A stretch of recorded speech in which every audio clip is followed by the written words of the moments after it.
O TSE determinou que duas ações contra a deputada federal Carla Zambelli sejam julgadas em São Paulo. Até o partido dela, o PL, avalia que a parlamentar pode perder o mandato e ficar inelegível. Sobre essas ações, como a que envolve o hacker Walter Delgatti Neto, a gente conversa agora com o jurista Acácio Miranda da Silva Filho, que é especialista em direito eleitoral. Doutor, bem-vindo ao Jornal Jovem Pan. Boa noite. Boa noite, Lívia. É um grande prazer falar com você e com todos que nos acompanham. Doutor, vamos lá. Queremos detalhes a respeito dessas duas ações. Uma delas eu já adiantei, que envolve Walter Delgatti Neto. Quero saber um pouco mais sobre elas e o quão essa devolução desses processos para a Justiça aqui de São Paulo pode talvez facilitar essa sentença de inelegibilidade. Eu acho que são muitos os aspectos relacionados às suas perguntas, Lívia, e eu vou começar até pelo final, pelo último ponto que você mencionou, que é o encaminhamento destes processos ao Tribunal Regional Eleitoral aqui de São Paulo. E por quê? Porque as ações, elas estavam em conexão com o ex-presidente Jair Bolsonaro. E quando nós pensamos em justiça eleitoral, há o que nós chamamos de foro por prerrogativa de função. As ações eleitorais que envolvam o presidente da República ou uma candidatura à presidência da República e todos aqueles que estejam vinculados a ele são julgadas pelo TSE.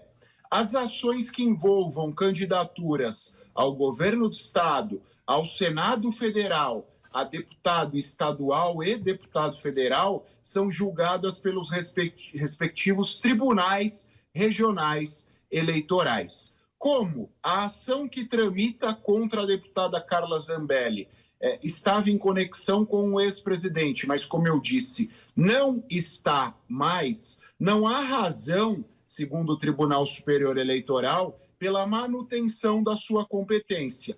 Consequentemente, isso foi encaminhado ao Tribunal Regional Eleitoral de São Paulo.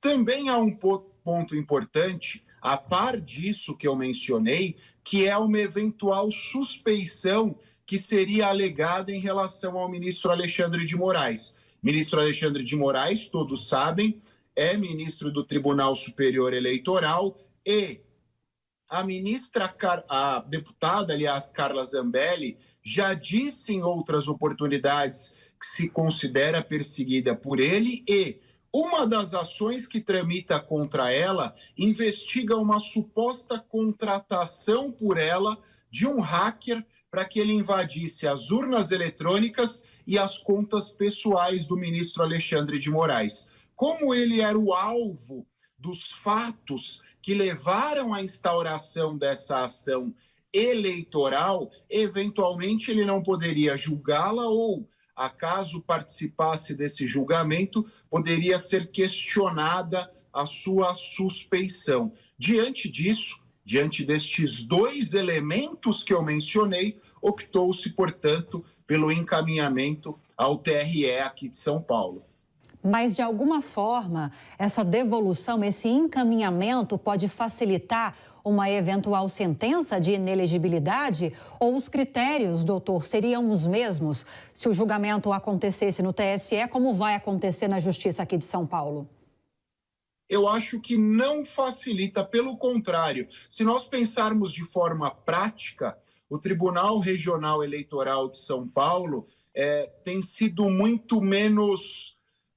eu não diria tendencioso não é essa palavra, mas tem sido muito menos rigoroso que o Tribunal Superior Eleitoral. E isso, obviamente, é um fator de esperança à deputada. Em segundo lugar, por mais que as ações tenham sido encaminhadas do TSE para o TRE, ela ainda tem a possibilidade de recursos ao TSE no caso de condenação pelo TRE. Então, lá, ela tinha uma única instância. Agora, ela passa a ter duas instâncias, o TRE e depois, através de um recurso, o próprio TSE.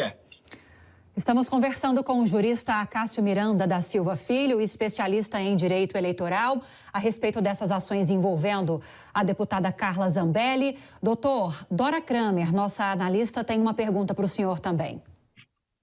Boa noite, doutora Cássio. Deixa eu compreender uma coisa, que eu não estou entendendo a separação, porque a Justiça Eleitoral, o que ela poderia fazer contra a deputada seria cassar o registro de candidatura, né? Porque a cassação do mandato é prerrogativa da Câmara, não é? Só a Câmara pode cassar o mandato.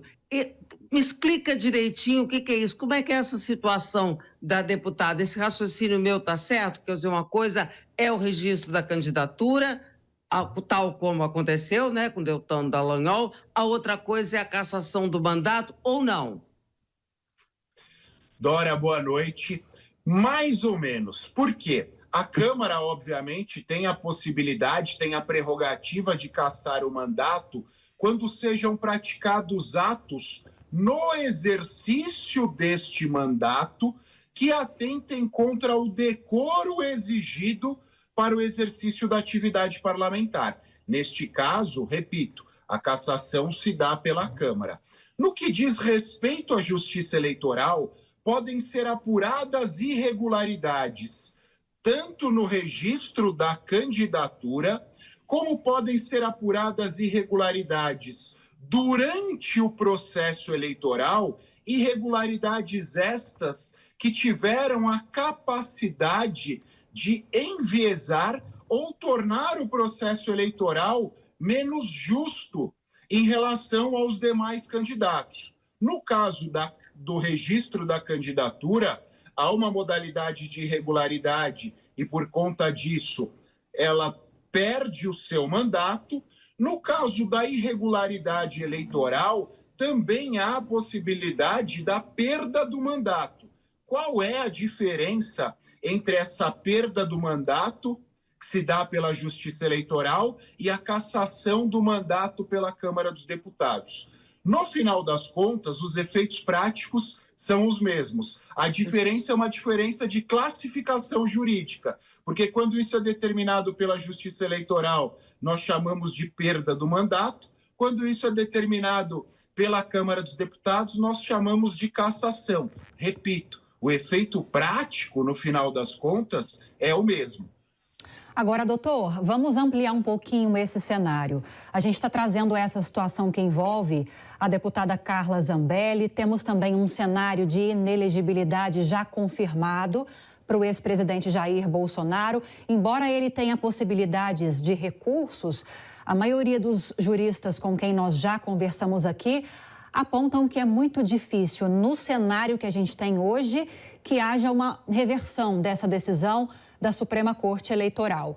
Temos também o caso de Deltan Dallagnol, como bem lembrou a Dora agora, e temos também mais um caso que pode culminar como esses que eu já citei, que é o do senador Sérgio Moro. Ele tem ações tramitando na Justiça, entre elas a ação do próprio PL, pedindo a cassação da eleição dele, por causa de irregularidades durante a campanha, nas contas durante a campanha dele. E tem também, parece, uma ação do próprio PT contra ele. Ou seja, quais são as chances hoje de Sérgio Moro ter esse mesmo destino que Deltan Dallagnol e o ex-presidente Jair Bolsonaro já têm? Eu vou até acrescentar o caso que foi o começo do nosso bate-papo aqui, que é o da Carla Zambelli, para que nós façamos esse paralelo. Eu acho que hoje, até por conta de todos os elementos jurídicos que nós temos, a cassação eleitoral, vou usar o termo empregado pela Dora aí, mas a perda do mandato do Sérgio Moro, ela é muito mais factível e está muito mais próxima que da Carla Zambelli. Eu acho que os elementos probatórios em relação ao Moro hoje são mais robustos. E a Justiça Eleitoral, por mais que a Justiça seja imparcial, a Justiça Eleitoral, por atuar diariamente em temas estritamente eleitorais, acaba sendo afetada por aspectos políticos, que as demais searas do Poder Judiciário não são. E no caso do Sérgio Moro, você bem lembrou, Lívia, existem duas ações fundamentadas mais ou menos nos mesmos elementos, fundamentadas mais ou menos nas mesmas provas, que foram propostas pelos dois espectros políticos que nós temos hoje, pelos dois principais espectros políticos. Uma delas foi proposta pelo PL e a outra foi proposta pelo PT. E isso, obviamente, afeta a atuação da Justiça Eleitoral, no caso do Tribunal Regional Eleitoral do Paraná. Mas é importante nós olharmos para a peculiaridade de cada um dos casos. O ex-presidente está inelegível. A inelegibilidade é um dos possíveis efeitos desta cassação do mandato, da perda do mandato e da eventual irregularidade durante a campanha. Mas ele não é um efeito automático. O primeiro efeito e o efeito automático é a perda do mandato através do cancelamento da diplomação. A inelegibilidade pode acontecer? Pode, mas, repito, ela é um efeito secundário que, por vezes, será determinado de imediato, por vezes depende de outras discussões. Perfeito. Acabamos de conversar com o jurista Acácio Miranda da Silva Filho, especialista em direito eleitoral, analisando situações que envolvem vários políticos brasileiros. Doutor, mais uma vez, muito obrigada pela entrevista. Seja sempre muito bem-vindo. Boa noite. Boa noite, Lívia. Boa noite, Dora. Boa noite a todos que nos acompanham. Sempre um prazer.